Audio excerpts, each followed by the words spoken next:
একটা ছোট্ট গ্রাম ছিল, নাম গোবিন্দপুর। সেই গ্রামে থাকত এক গাধার পরিবার।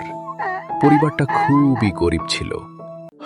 বাবা সারাদিন মাঠে কাজ করত, মা অন্যদের বাড়িতে সাহায্য করত, আর তাদের একটা ছেলে ছিল, সাদাসিধে কিন্তু ভালো মনের গাধা।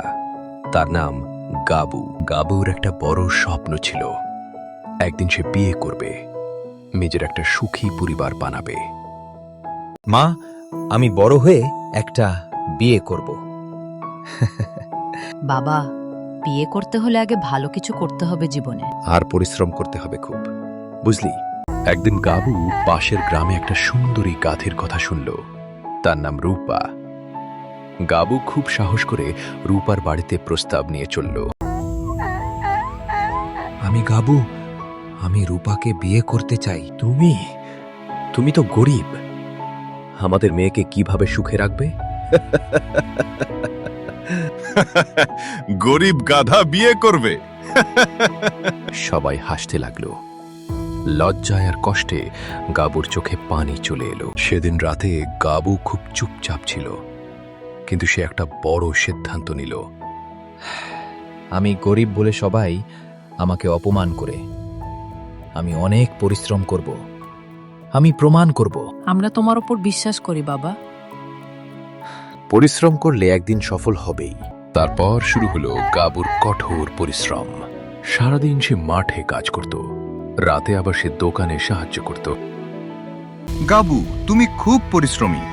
এই নাও একটু বেশি মজুরি। ধন্যবাদ।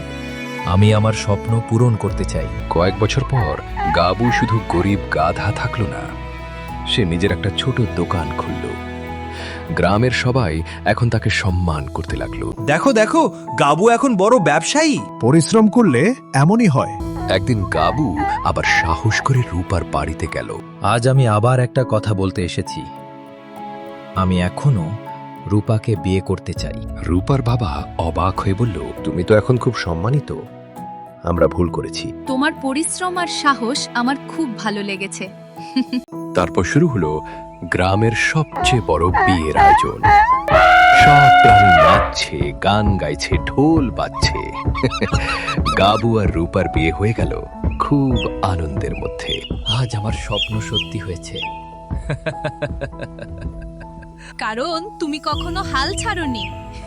গাবুর গল্প আমাদের শেখায়, গরিব হওয়া লজ্জার নয়, কিন্তু স্বপ্ন ছেড়ে দেওয়া লজ্জার। পরিশ্রম আর সাহস থাকলে একদিন স্বপ্ন সত্যিই পূরণ হয়। বন্ধুরা, গাধাগাদিকে কেমন দেখতে ছিল কমেন্টে জানিও।